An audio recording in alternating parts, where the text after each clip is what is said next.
하시는 예수님의 이름으로 감사하며 기도드렸습니다. 아멘.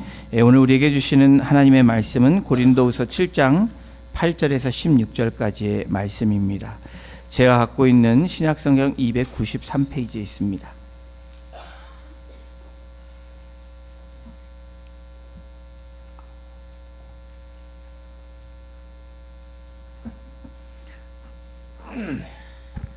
찾으신 줄 알고 우리 한 절씩 교독으로 봉독하겠습니다. 제가 먼저 8절 봉독하겠습니다.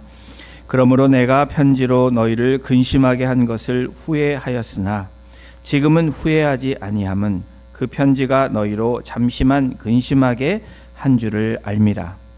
내가 지금 기뻐함은 너희로 근심하게 한 까닭이 아니요 도리어 너희가 근심함으로 회개함에 이른 까닭이라. 너희가 하나님의 뜻대로 근심하게 된 것은 우리에게서 아무 해도 받지 않게 하려 함이라. 하나님의 뜻대로 하는 근심은 후회할 것이 없는 구원에 이르게 하는 회개를 이루는 것이요 세상 근심은 사망을 이루는 것이니라. 보라, 하나님의 뜻대로 하게 된 이 근심이 너희로 얼마나 간절하게 하며 얼마나 변정하게 하며 얼마나 분하게 하며 얼마나 두렵게 하며 얼마나 사모하게 하며 얼마나 열심 있게 하며 얼마나 벌하게 하였는가. 너희가 그 일에 대하여 일체 너희 자신의 깨끗함을 나타내었느니라. 그런즉 내가 너희에게 쓴 것은 그 불의를 행한 자를 위한 것도 아니요 그 불의를 당한 자를 위한 것도 아니요 오직 우리를 위한 너희의 간절함이 하나님 앞에서 너희에게 나타내게 하려 함이로라. 이로 말미암아 우리가 위로를 받았고 우리가 받은 위로 위에 디도의 기쁨으로 우리가 더욱 많이 기뻐함은 그의 마음이 너희 무리로 말미암아 안심함을 얻었음이라. 내가 그에게 너희를 위하여 자랑한 것이 있더라도 부끄럽지 아니하니 우리가 너희에게 이른 말이 다 참된 것 같이 디도 앞에서 우리가 자랑한 것도 참되게 되었도다. 그가 너희 모든 사람들이 두려움과 떨므로 자기를 영접하여 순종한 것을 생각하고 너희를 향하여 그의 심정이 더욱 깊었으니 합독합니다. 내가 범사에 너희를 신뢰하게 된 것을 기뻐하노라. 아멘. 미국의 설교가 비처가 이런 말을 했습니다. 사람은 한 가지 일을 하면서 세 가지 고생을 한다고 해요. 여러분도 한번 생각해 보세요. 일하기 전에 실패할까 걱정하느라고 고생을 합니다. 또 일하면서 수고하느라 고생을 합니다. 세 번째는 일이 끝나고 난 후에 결과가 어떻게 될까 생각하다 걱정하느라 고생을 한다고 합니다. 사람은, 저와 여러분들은 우리의 삶은 근심을 그림자처럼 달고 다니는 인생이라고 해도 절대로 과언이 아닙니다. 오늘 고린도서 7장, 지난주부터 오늘까지 두 주에 걸쳐서 7장을 우리가 함께 말씀을 보고 있는데 7장 1절에서 7절까지는 하나님께서 바울에게 주시는, 디도를 통해 주시는 하나님의 그 위로, 기쁨이었다면 오늘 저희가 읽은 본문은 위로, 기쁨 가운데 그 위로와 기쁨 전에 근심에 대한 이야기를 말씀하고 있습니다. 이 근심이라는 헬라어 단어 타라소라는 이 단어를 보면 그 원어의 뜻을 보면 마음이 뒤흔들리거나 혼란에 빠진 것을 이 원어인 근심이라는 단어의 뜻이 있습니다. 바울이 디도를 통해서 드로아에서 세 번째 편지, 눈물의 편지라고 하기도 하고 주너만 편지라고 불려지는 이 편지, 고린도 전서도 아니고 후서도 아닌 세 번째 편지인 이 눈물의 편지와 이 주너만 편지를 보내고 바울이 결과를 기다리고 있는데 디도가 돌아오지 않습니다. 보낸 메신저가, 서신을 들고 간 이 디도가 돌아오지 않는 그런 안타까운 일들이 고린도후서 2장 13절에 나오고 있죠. 내가 내 형제 디도를 만나지 못함으로 내 심령이 편하지 못하여 그들을 작별하고 마게도냐로 갔노라. 드로아에서 만나기로 했던 디도와의 만남이 이루어지지 않자 바울의 마음에 심령이 불편하기 시작합니다. 그래서 마음이 불안하기도 하고 어찌 됐나 걱정도 하고 그러다가 그들과 드로아에서 작별하고 이 고린도와 가까운 마게도냐 쪽으로 움직입니다.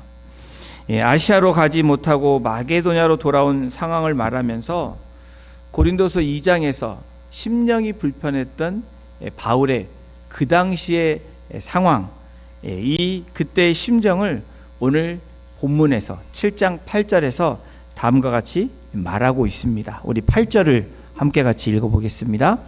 그러므로 내가 편지로 너희를 근심하게 한 것을 후회하였으나 지금은 후회하지 아니함은 그 편지가 너희로 잠시만 근심하게 한 줄을 알미라.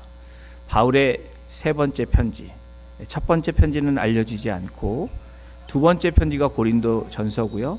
세 번째 편지가 또한 우리에게 읽혀지고 보여지지는 않지만 눈물의 편지입니다.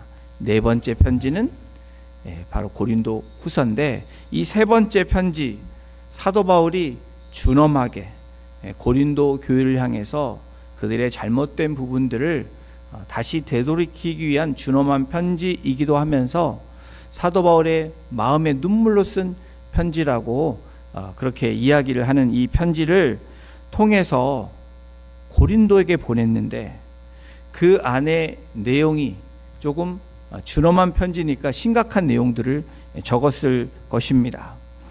그래서 혹시나 그 편지를 디도를 통해서 받게 된 고린도인들이 마음이 불편해서 잘못하면 시험에 들지 않았을까라는 근심했던 바울의 마음을 오늘 8절에서 이야기하고 있는 것입니다. 바울은 자신이 디도를 통해 보낸 편지로 근심한 것에 대한 그런 후회에 대한 이야기를 오늘 우리가 보게 되는데요. 바울이 말하는 이 근심은 보통 말하는 우리의 염려, 근심을 넘어서는 근심입니다. 바울의 슬픔, 어쩌면 바울의 아픔을 말하는 근심이 사도 바울이 말하는 그 근심입니다. 그러나 이러한 근심이 있었지만 그 근심이 디도가 돌아오게 되므로 디도를 통해서 어떤 결과가 나냐, 지금은 후회하지 않는다라는 거예요. 그때 후회했던 마음이 디도를 통해서 후회한 마음이 아니라는 것을 말하고 있습니다. 잠시 후회했다, 잠시 내가 미안한 마음이 들었다. 그런데 이제 그 후회한 미안한 마음이 어떤 마음으로 바뀌었는지 바울이 7장 9절에 이렇게 고백하고 있습니다. 우리 9절도 함께 같이 읽어보겠습니다. 내가 지금 기뻐함은 너희로 근심하게 한 까닭이 아니요 도리어 너희가 근심함으로 회개함에 이른 까닭이라. 너희가 하나님의 뜻대로 근심하게 된 것은 우리에게서 아무 해도 받지 않게 하려 함이라. 디도의 보고를 듣고 난 바울의 마음은 근심이 아닌 기쁨으로, 위로로 바뀌었다라는 거예요. 바울의 편지가 고린도 교인들을 근심하게 하였지만 그 근심이 왜 기쁨으로 바뀌고 왜 위로가 되었냐면 바로 회개의 결과를 낳았기 때문입니다. 바울은 이 근심을 어떤 근심이냐고 얘기하면 하나님의 뜻대로 하는 근심, 이렇게 이야기하고 있습니다. 하나님의 뜻대로, 이 말을 다른 말로 얘기하면 하나님의 의도대로, 하나님을 따라서라는 그런 의미로 우리가 생각해 볼 수 있습니다. 하나님의 뜻대로 한 이 근심은, 하나님을 따라 한 이 근심은, 하나님의 의도대로 한 이 근심은 어떤 결과를 낳았냐면 구원의 회개를 낳았다라는 거예요. 회개함으로 이루어졌다라는 거예요. 그래서 고린도후서 7장 10절에 이렇게 말씀하고 있습니다. 이 말씀도 함께 같이 선포합니다. 시작. 하나님의 뜻대로 하는 근심은 후회할 것이 없는 구원에 이르게 하는 회개를 이루는 것이요 세상 근심은 사망을 이루는 것이니라. 이 10절의 말씀, 하나님의 뜻대로 하는 근심, 세상 근심이라는 두 개의 근심을 우리에게 소개하고 있습니다. 바울이 했던 근심과 또 지금 우리들이 하고 있는 이 근심을 분명하게 차별화두고 있는 오늘 대조되는 근심입니다. 그리스도인이 하나님의 뜻대로 하나님의 일을 근심하지 않으면 어떤 일이 일어나는지를 또한 분명하게 우리에게 밝혀주고 있는 것입니다. 여러분, 그리스도인이 하나님의 뜻대로 하나님의 일을 근심하지 않을 때에 어떤 결과가 나냐면 인간의 근심, 세상의 근심으로 하게 될 것이다 라는 말씀이기도 합니다. 그렇지 않습니까? 그래서 우리 주님께서 마태복음 6장 33절에 너희는 먼저 그의 나라와 그의 의를 구하라고 이 산상수훈 가운데 말씀하시는 그 말씀을 우리가 기억합니다. 이 말씀을 오늘 이 말씀에 비교해서 해석하자면 이런 말이에요. 너희는 먼저 하나님 나라와 하나님의 일을 근심하라는 거예요. 그러면 너희들의 근심하는 것이 점점점 줄어들고 사라지게 될 것이다 라고 오늘 이 고린도후서의 말씀을 해석하자면 그런 말씀이 된다라는 거예요.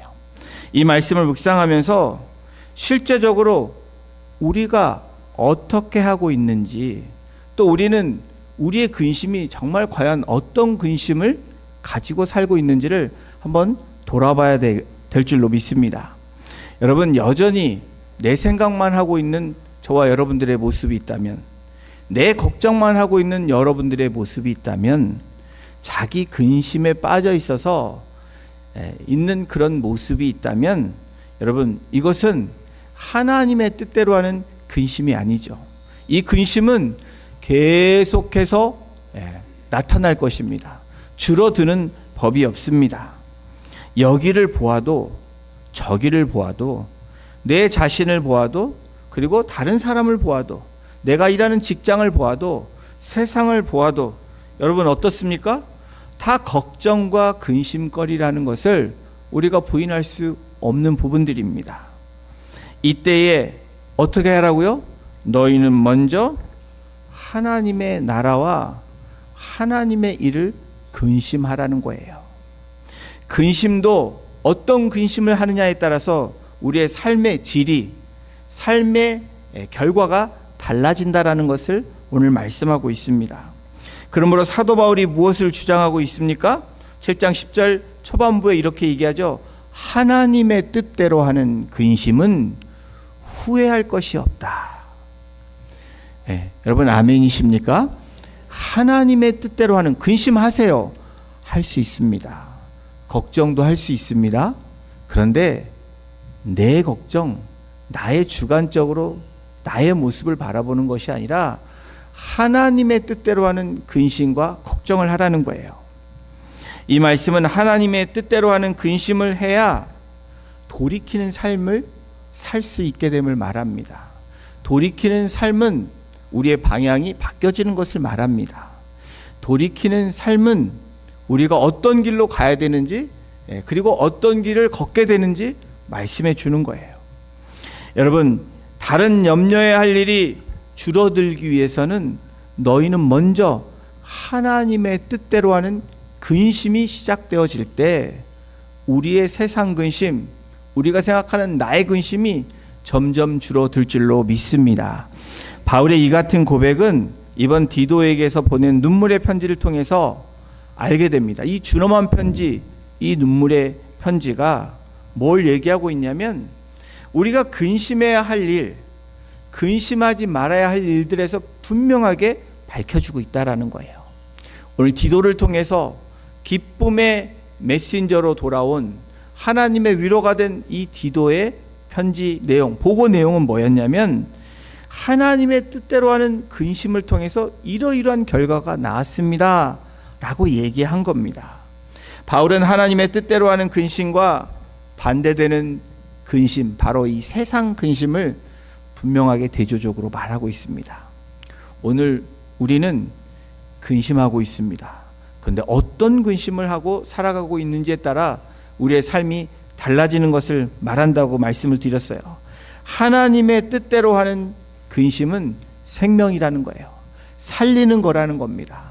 그러나 세상 근심은 내 영혼을 죽게 하고 구원과 멀어지게 하는 근심이라는 것을 오늘 바울은 분명하게 이 서신을 통해서 밝히고 있습니다. 여러분, 세상 근심, 저와 여러분들이 세상 근심 하잖아요. 이 세상 근심은 우리 말로 쉽게 얘기하면 인간적인 마음을 갖고 하는 근심입니다.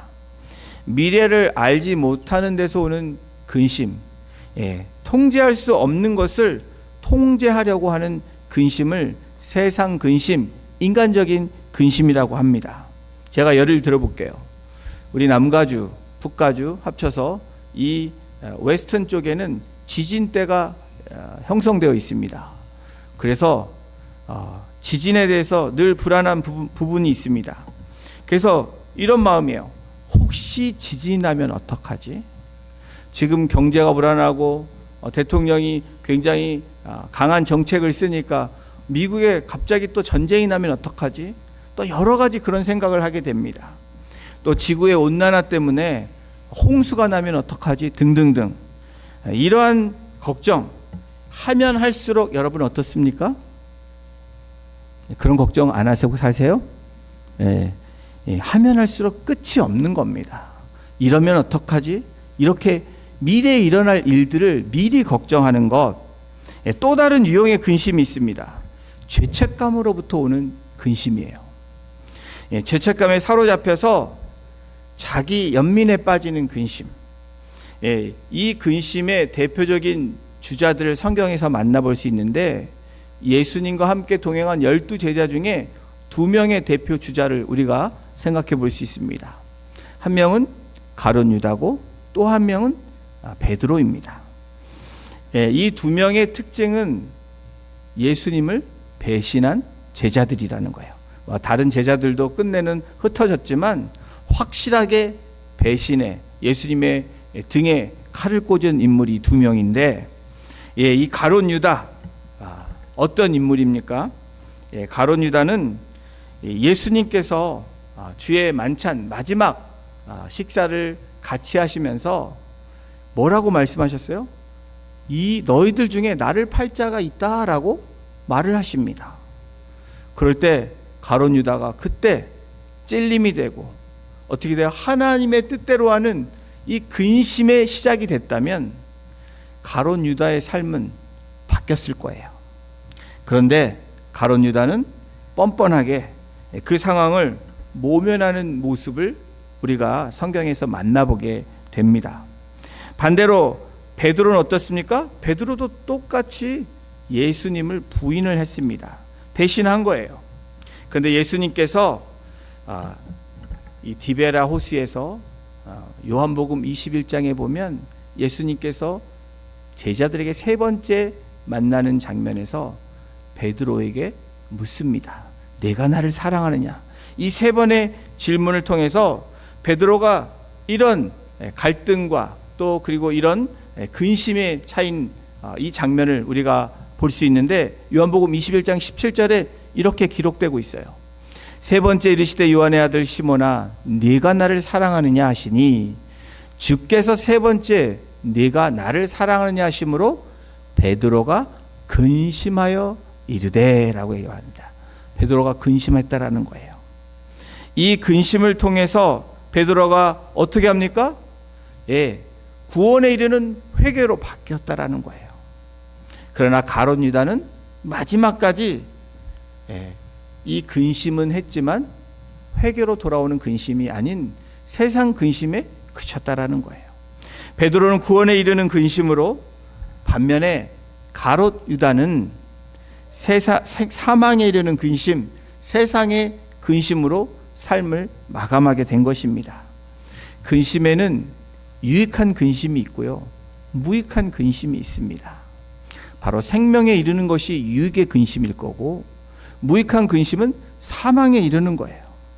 가룟 유다는 무익한 근심을 한 대표적인 모습을 우리에게 보여주고 있고, 베드로는 유익한 근심을 한 구원에 이르는 회개를 통해서 생명을 갖게 되는 놀라운 은혜를 경험하는 인물이 되었습니다.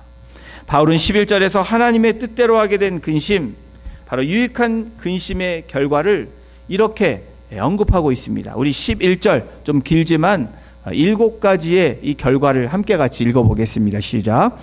보라, 하나님의 뜻대로 하게 된 이 근심이 너희로 얼마나 간절하게 하며 얼마나 변증하게 하며 얼마나 분하게 하며 얼마나 두렵게 하며 얼마나 사모하게 하며 얼마나 열심 있게 하며 얼마나 벌하게 하였는가. 너희가 그 일에 대하여 일체 너의 자신의 깨끗함을 나타내었느니라. 하나님의 뜻대로 하게 되는 이 근심은 7가지의 결과를 만들어낸다라는 거예요. 그 결과를 통해서 11절에 바울이 증거하는 게 무엇입니까? 그 일에 대하여 일체 너희 자신의 깨끗함을 나타내었다. 예, 이 죄에서 깨끗해지고 우리의 잘못에서 깨끗해졌다라는 것을 말하고 있습니다. 하나님의 뜻대로 하는 근심의 이 7가지, 7은 완전 숫자죠. 이걸 꼭 끼워 맞춘다는 의미가 아니라 7가지를 결과를 말하고 있는 거예요. 하나님의 뜻대로 하게 된 근심의 첫 번째 결과는 간절해진다라는 거예요. 여러분, 우리 마음에 간절함이 없다면 그 마음은, 우리의 근심은 어떤 근심이에요? 세상의 근심이라는 거예요. 무익한 근심이라는 겁니다. 이 간절함은 어떤 간절함이냐? 영적인 간절함이 생긴다는 거예요. 어떻게 하면 하나님 말씀에 더 순종할까? 어떻게 하면 하나님께 더 많이 기도함으로 나아갈까? 어떻게 하면 그 말씀대로 더 사랑하며 살아갈 수 있을까? 등등등, 바로 영적인 간절함이 생겨난다라는 겁니다. 두 번째, 이 결과로는 변증하게 된다라는 거예요. 고린도 교회가 사도 바울의 이 단호한 편지, 눈물의 편지를 받고 이들의 결과, 변화되는 결과가 어떤 결과입니까? 교회와 복음을 위해서 그렇게 증거하는 자들이 되었다는 거예요. 바울이 복음 전함을 받았을 때, 그리고 거짓 선지자가 들어왔을 때 이들의 반응은 바울을 비난합니다. 질책합니다. 그런데 지금은 바울이 전한 복음을 변증하는 사람들로 바뀌었다라는 거예요. 세 번째는, 이 하나님의 뜻대로 하는 근심의 세 번째 결과는 분노함이 생긴다는 거예요. 그냥 화가 막 나는 그런 분노가 아니라 거룩한 분노를 이야기합니다. 자신들의 모습, 우리의 죄성을 보고 분노하는 거예요. 그리고 다른 사람의 죄를 보고 애통해하는 이 분노가 일어나는 겁니다. 그리고 네 번째, 두렵게 한다라고 고백하고 있습니다. 잘못한 것에 돌이킴이 없을 때는 두려움이 생기지 않습니다. 이 두려움은 경외라는 거예요. 하나님을 두려워하는 그 두려움을 말합니다. 주어질 하나님의 심판에 대해서 두려운 마음이 생기는 것, 그것이 경외죠. 두렵고 떨림으로 하루하루를 살아가는 것이 바로 그리스도인의 삶의 태도입니다. 우리가 하나님이 싫어하시는 죄로부터 멀어지는 것, 그것이 하나님을 경외하는 마음이죠. 이 두렵게 한다라는 것, 이 결과가 다섯 번째는 사모하게 한다라는 겁니다. 비방하고 비난했던 바울을 다시 만나고 싶어하는 사모함이 생긴다는 거예요.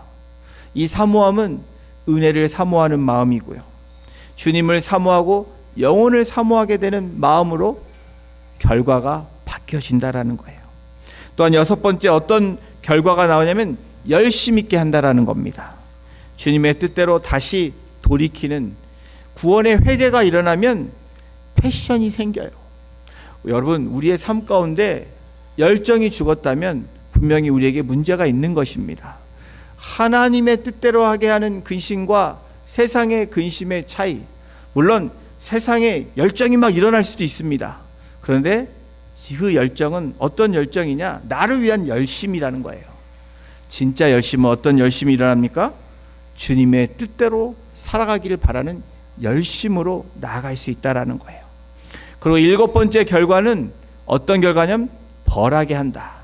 이 벌하게 한다라는 표현이 좀 여러분들에게 잘 어색하게 들릴 수 있지만 이 고린도 교인들을 생각하면 됩니다.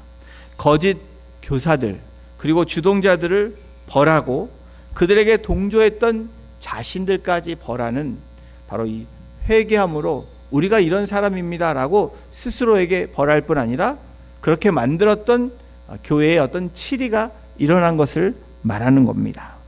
바로 하나님의 공의에 또 하나님의 뜻에 따라 자신들의 잘못을 회개함으로 일어나는 결과를 말하고 있습니다. 하나님의 뜻대로 하는 근심으로 결론적으로는 어떻게 된다고요? 반드시 구원에 이르게 하는 회개가 일어난다라는 거예요. 이것이 사도 바울이 말하는 이 하나님의 뜻에 따른 근심을 말합니다. 이 7가지 결론에서 나오는 이 근심의 본질이 무엇인지가 중요해요. 그 본질은 쉽게 말하면 이런 겁니다. 내가 이렇게 살아서는 안 되겠구나. 여러분, 우리를 보면서 하나님의 뜻에 따라 하는 근심은 어떤 마음을 갖게 하냐면 내가 이렇게 살아서는 안 되겠구나. 나는 죄인 중에 죄인이야 라고 고백하는 거예요.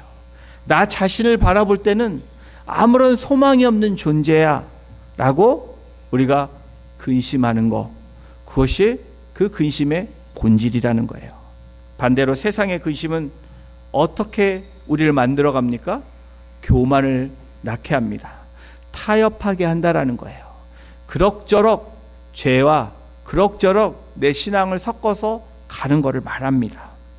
교만하게 하며 복음에 대한 열심과 사모함과 죄의 결과에 대해서 두려워하지 않는 그런 결과를 만들어낸다라는 거예요.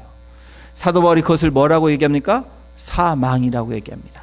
세상의 근심은 우리의 영혼을 사망으로 이끌어 간다. 우리의 삶을 풍족하게 하는 것이 아니라, 풍성하게 하는 것이 아니라 우리의 삶을 망가뜨리고 우리의 존재를 망가뜨린다는 거예요. 그러므로 바울의 결론은 무엇입니까? 바로 이것입니다.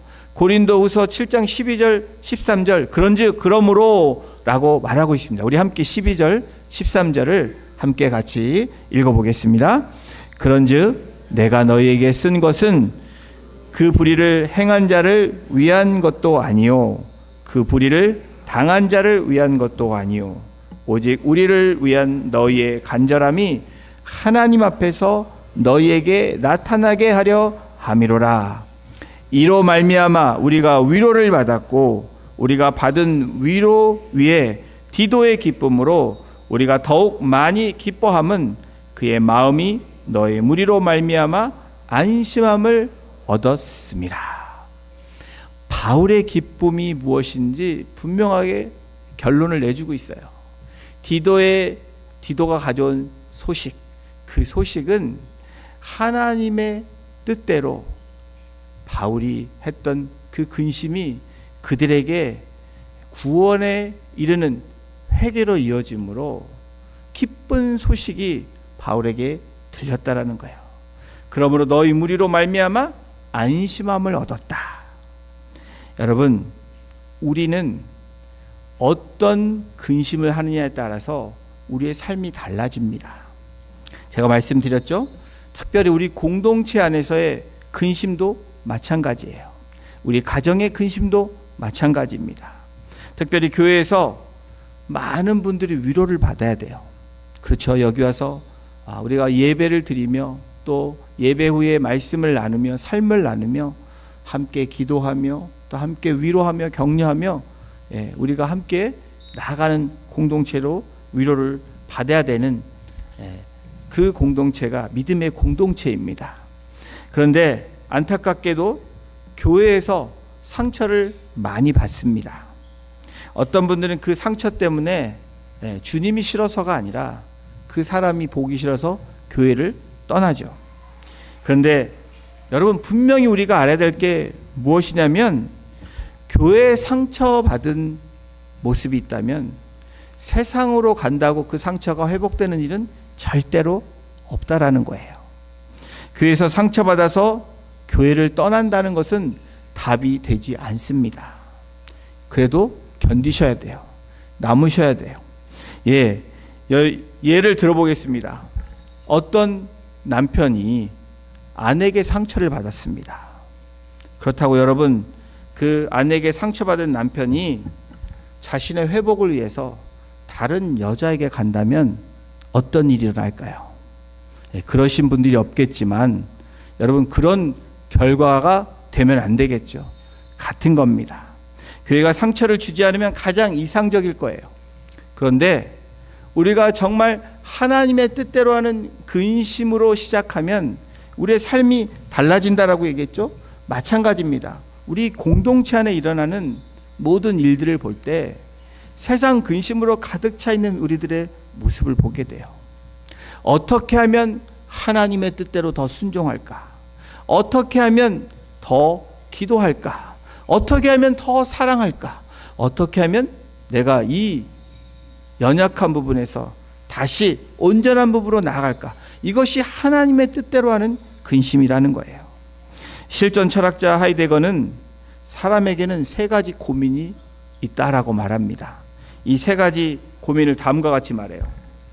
저와 여러분들이 동의하는 부분들일 거예요. 사람의 고민 첫 번째는 물질에 대한 고민이라는 거예요. 물질에 고민 많으시죠? 두 번째 고민은 사람에 대한 고민이 두 번째라고 얘기합니다. 세 번째는 나 자신에 대한 고민을 한다는 거예요. 사람은 누구나 물질 꼭 버려야 되고, 그래서 열심히 일하시고, 열심히 일하신 후에 리타이어 하신 분도 있고, 또 그것을 위해서 여러분들이 지금도 열심히 일하시는 분들이 계십니다. 그런데 그것이 어느 정도 이루어지면 그 다음은 어떤 마음을 갖느냐? 다른 사람을 자기 마음대로 하려고 하는 그런 마음들이 있다라는 거예요. 지배하려고 합니다. 이것이 성공하면 마지막으로 자신에 대한 고민을 하게 된대요.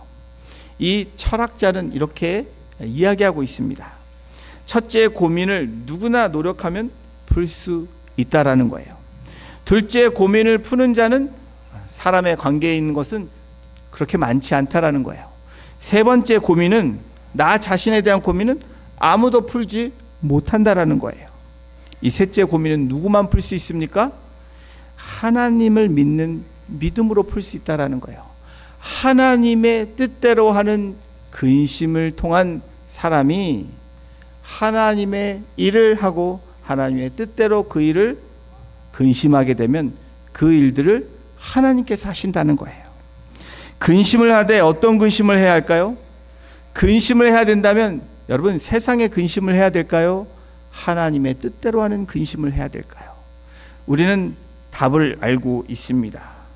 여러분, 한 신학자가 초대 교회에 1세기에 이 초대 교회 성도들을 연구하면서 찾은 재미있는 사실을 하나 발견하게 됐는데, 1세기를 살다 간 사람들의 조사하다 보니까 공통점이 하나 있습니다. 발견한 것이 있는데, 등장하는 사람들의 이름에 앞에 붙여진 닉네임 같이 붙여진 그 이름들이 공통된 이름들이 많이 있었다라는 거예요. 그 이름이 뭐였냐면 티테이오스라는 단어의 이름을 붙인, 그 성은 아닌데 닉네임 같이 앞에 붙여지는 폴, 디테이오스 폴, 디테이오스 시몬, 디테이오스 바나바 등등등, 여러분들의 이름도 붙이면 디테이오스라는 그 이름이 공통적으로 붙었다라는 거예요. 이 이름의 뜻을 찾아보니까 그것의 의미는 뭐냐면 근심하지 않은 사람 바울, 근심하지 않은 사람 시몬. 이 디테이오스는 그런 의미라는 거예요. 1세기의 사람들은 어떤 근심을 했습니까? 근심하지 않았다. 근심하지 않는 사람 누구. 여러분, 이 근심은 하나님의 뜻에 맞는 근심이에요. 저와 여러분들이 근심을 안 할 수가 없습니다. 그런데 그 근심을 할 때 잠시 근심에서 멈추셔야지 그 근심이 계속해서 진행되면 답이 나오지 않는다라는 거예요. 그러나 여러분, 하나님의 뜻대로 하는 근심은 하면 할수록 우리에게 더 풍성해지는 은혜가 우리에게 부어진다라는 것을 우리에게 오늘 바울은 밝혀주고 있는 것입니다. 고린도서 7장 10절을 우리 함께 다시 한번 같이 이 말씀을 선포하겠습니다. 시작.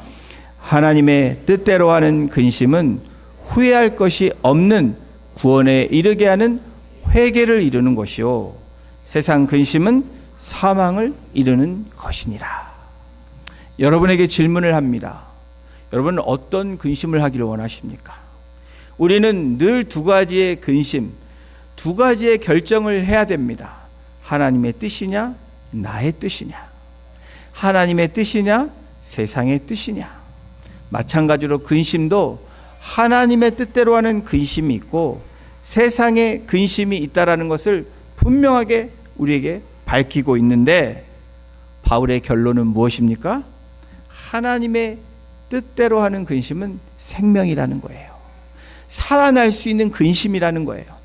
그러나 세상의 근심은 어떤 근심이에요? 사망에 이르는 근심이라고 분명하게 밝히고 있는 것입니다. 사랑하는 성도 여러분, 세상의 근심으로 살아가는 저와 여러분이 되지 않기를 주님의 이름으로 부탁을 드립니다. 더불어서 하나님의 뜻대로 하는 근심으로 온전히 구원에 이르는 회개를 통하여서 7가지의 결과를 만들어내시는 복된 주의 백성들, 복된 주의 제자들이 되시기를 주님의 이름으로 축원합니다. 이번 한 주간도 살아가실 때 세상의 근심을 멈추시고 하나님의 뜻대로 하는 근심을 통해서 나의 근심이 줄어드는, 그리고 점점점 사라지는 그 은혜를, 그리고 그 은혜를 나누시는 저와 여러분들이 되시기를 주님의 이름으로 축원합니다. 기도하시겠습니다. 하나님, 감사합니다.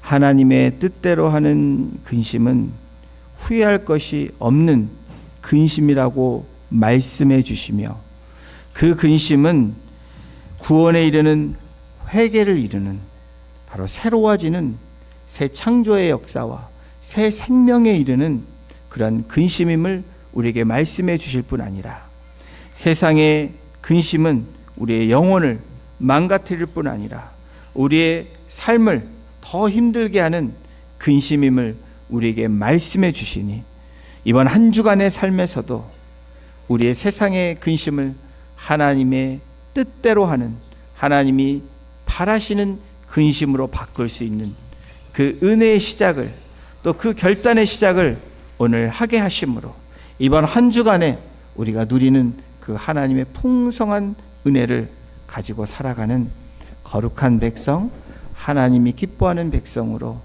이번 한 주간도 살게 하시고 승리하게 주님 인도하여 주시옵소서. 감사드리며 예수님의 이름으로 기도드렸습니다. 아멘. 우리 다 같이 나셔서 하나님의 부르심 찬양합니다. 여러분